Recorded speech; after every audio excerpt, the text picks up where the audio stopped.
Muchísimas gracias a la UNESCO por haber pensado en mí, cuando hay tanta gente que merece este premio mucho más que yo.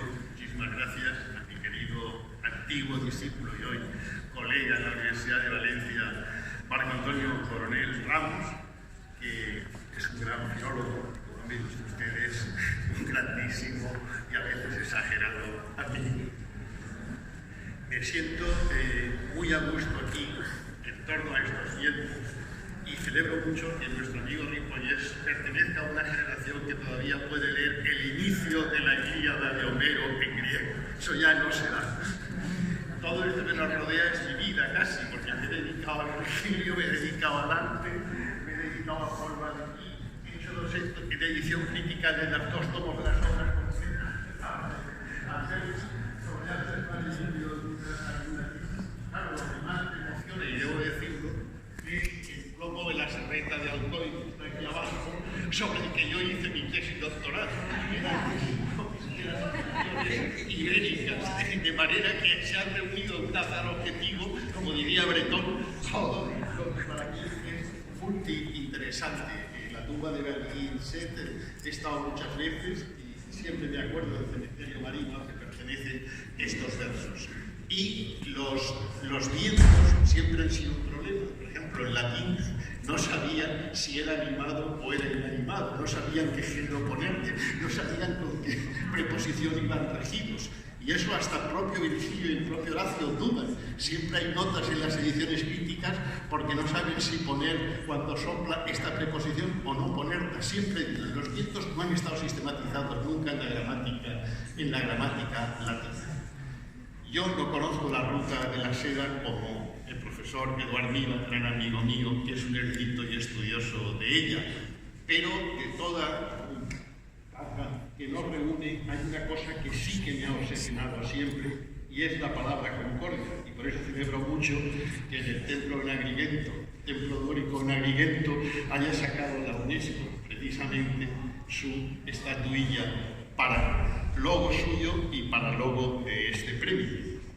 Concordia es una palabra latina que traduce del griego homonoia y que Cicerón intentó salvar con ella el final de la pobre República Latina, cuando creó ese concepto idealista de la concordia ordine, de la unión y el equilibrio de todos los distintos estamentos sociales remando en la misma dirección para que el barco del Estado no se hundiera.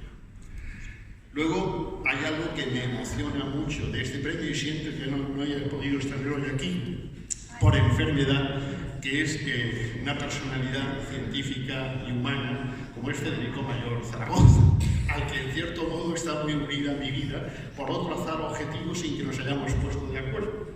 Mi primera cátedra de universidad la gané cuando él era ministro de Educación de España. Él instituyó entonces también la ayuda económica para celebrar en Madrid el primer Festival Internacional de Poesía. Él creó después en la UNESCO, en el 99, el que fuera Día Universal de la Poesía, el 21 de marzo. Y luego recordaré siempre un viaje maravilloso que hicimos invitados por la ciudad de Verona, Federico Mayor Zaragoza, Enrique Barón y yo, hace como 9 o 10 años, y en el que pude asistir a todas sus confidencias, que yo le animé a que escribiera unas memorias, especialmente de la época de la política de Adolfo Suárez, la llegada de Tarradellas, etcétera, etcétera.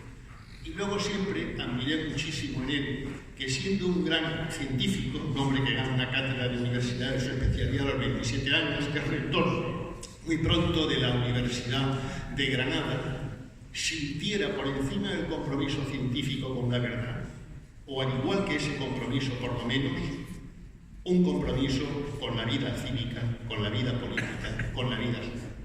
Y que ese compromiso le llevase a él, primero a ser ministro, luego a ser embajador en la UNESCO y luego a estar en fundaciones, siempre con esa proyección, con esa voluntad de crear diálogo y de crear convivencia.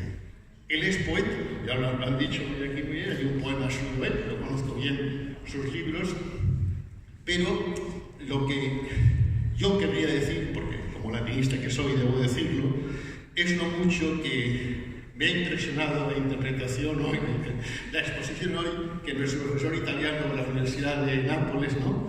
Guillermo de Gentis Centelles, que su segundo apellido es tan valenciano como el amigo de Luis Vives, al que le va explicando Luis Vives la ciudad, en su texto haya hablado de la cultura del Mediterráneo. De eso que Roma, primero Alejandro Magno lo consigue ya con una idea de cultura globalizada a partir del griego.